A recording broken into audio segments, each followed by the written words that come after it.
In 1995, a single woodworking tool sold at auction for $114,400. It was not a painting, it was not a rare coin, it was a hand plane, the kind of tool that has been sitting forgotten in workshops and garages all across America for the last 100 years. And here is the part that should make you walk out to your garage tonight. The people who collect these tools are not searching in museums. They are searching in estate sales, in dusty toolboxes, and in the back corners of garages exactly like yours.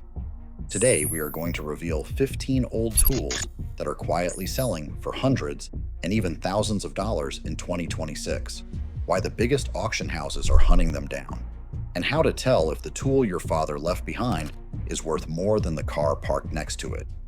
For most of the 20th century, tools were built to last a lifetime. They were made of forged steel, cast iron, rosewood, and solid brass, by companies that stamped their name on every piece because they were proud of it. Then something changed. Starting in the 1960s and 70s, the great American tool makers were bought out, merged, or simply shut down. The rosewood became plastic, the forged steel became stamped sheet metal, and an entire generation of beautifully made tools disappeared from store shelves. But they did not disappear from the world. They went into workshops, into basements, and into the hands of working men who use them every single day and then pass them down. Which means right now, in millions of American homes, there are drawers and shelves and rusty toolboxes holding tools the modern factory can no longer make. Most people look at these old tools and see junk.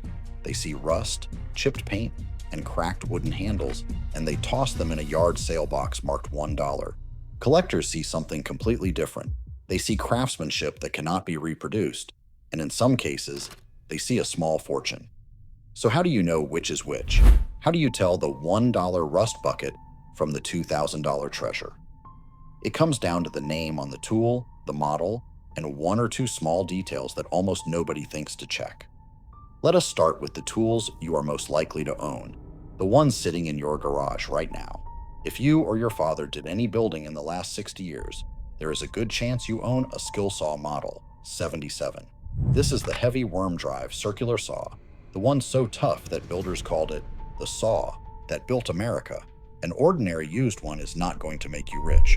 In good working shape, it sells for somewhere between $30 and $80, more nostalgia than fortune. But there is a version worth watching for. Skill once released a gold-colored 50th anniversary edition, made only briefly, and collectors have paid a couple $100 for a clean one with its original case. So before you sell Grandpa's old saw for $20, check the color.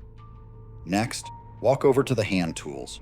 Almost every old workshop has an egg beater drill, that hand crank drill with the spinning wheel in the middle. The most common one is the Miller's Falls No. 2, made from around 1878 all the way into the 1980s. A worn one is worth $40 to $60, but an early example, with its original red painted gear wheel and both wooden handles intact, can bring $150 to $350. The detail that matters is that red paint on the gear. Then there are the hand saws. A name like Disston is the one collectors want. Henry Disston and Sons made the finest American saws for over a century, and their flagship No. 12, with a carved applewood handle, is a prize. A rusty one at a flea market might be $20, but cleaned up and sharpened, a good Disston sells for around $150, and rare early ones with the Keystone logo go higher. And do not ignore the bigger machines. Vintage American power tools from the golden era have their own following. Old Craftsman and Sears tools built before 1967, back when Sears demanded real quality from its suppliers, are chased by a dedicated group of restorers. The same goes for early Delta and Porter Cable stationary tools, the heavy cast iron table saws and drill presses of the 40s and 50s. Condition is everything, but a clean, complete, original example can bring several $100s from the right buyer. But here is where it starts to get interesting. Because everything I have mentioned so far is what collectors call user grade. It is the warm-up. The real money, the kind that pays off a mortgage, is hiding in a category of tool most people would not look at twice. That category is the hand plane. To most people, a hand plane is a boring little block of iron with a blade in it, used to shave wood smooth. But to collectors, certain hand planes are the crown jewels of the entire tool world. And the king of them all is a name you already know, Stanley. Stanley made bench planes numbered by size. A common Stanley number 4, the one you are most likely to find, is worth only about $15 to $50. So do not get excited by the word antique in a listing. The money is in the specific numbers and the specific details. Here is your first insider tip. Look at the blade for a small heart-shaped logo with the letters S and W. Collectors call this the sweetheart mark, used roughly from 1920 to 1935, and it signals the era when Stanley steel was at its finest. That little heart adds value. Now the rare numbers. Start with the Stanley Bedrock line, numbered 602 through 608.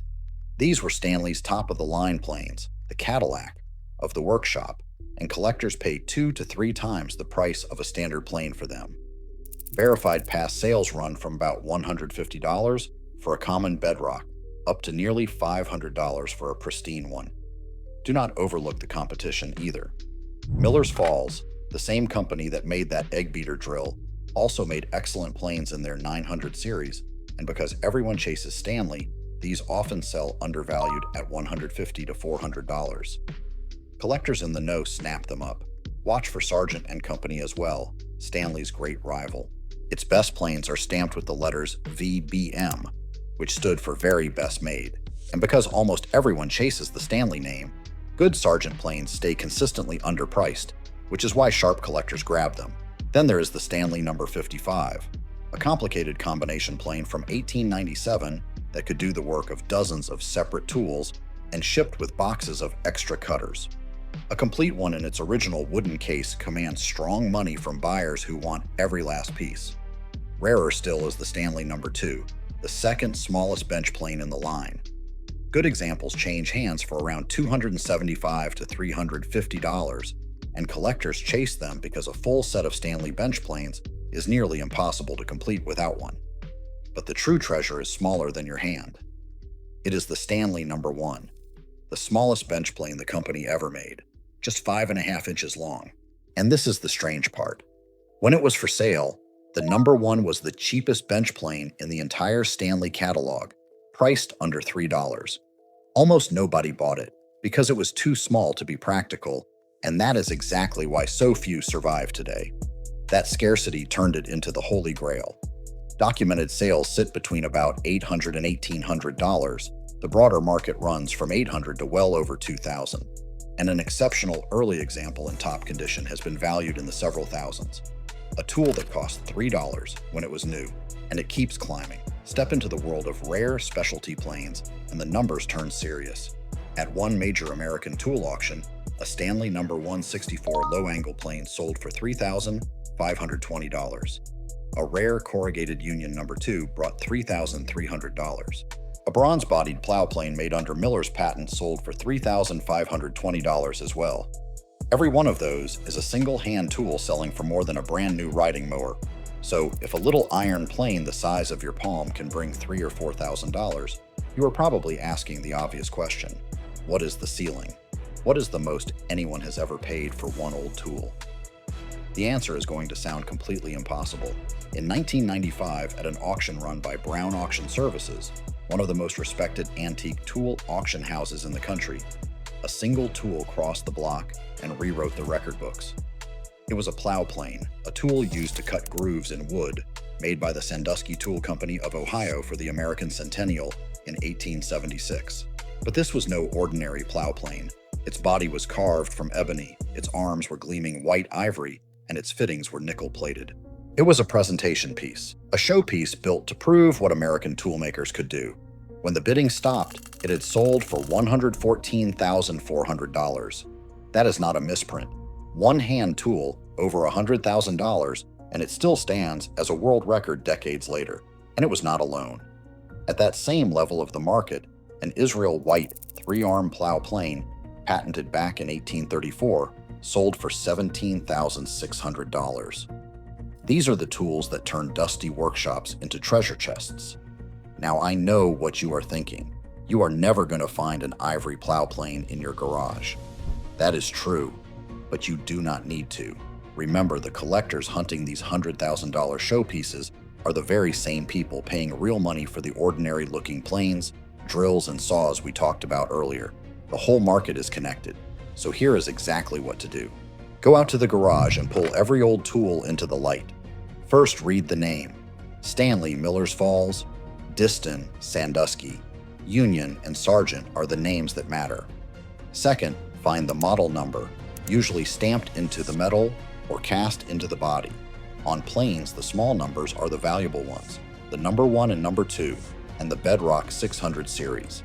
Third, check condition, but do not clean anything. This is the mistake that destroys value. Collectors want original finish, original paint, and original patina. A man who over-cleans a rare plane with a wire wheel can wipe out hundreds of dollars in a single afternoon. Fourth, before you ever accept a lowball offer, look up the completed and sold listings, not the asking prices, on the auction sites, because the gap between what people ask and what tools truly sell for is enormous. And if you think you have something special, the serious buyers gather in places like the Midwest Tool Collectors Association and at specialist auction houses such as Brown Auction Services, where that record was set. That is where a rare tool finds the person willing to pay what it is truly worth. And here is one last surprise. The single most valuable feature on many of these tools is not gold or ivory. It is simply that nobody ever bothered to use them. The tool that was too fancy, or too small, or too specialized to put to work is the one that survived untouched. And untouched is exactly what turns $3 into a fortune. The truth is, the era when America built tools to last forever is gone, and the modern factory is never bringing it back. That is precisely why the tools from that lost age keep climbing in value, while everything on the store shelf today is designed to be thrown away. Somewhere in your home, in a drawer or a shed or a toolbox you have not opened in years, there may be a small piece of that vanished craftsmanship, quietly waiting. All it takes is knowing the name, the number, and the details to check. So before that old toolbox ends up at a yard sale for $1, take a second look. You might be holding a fortune. If you found this useful, do me a favor and hit that subscribe button, because we uncover hidden value like this in every single video.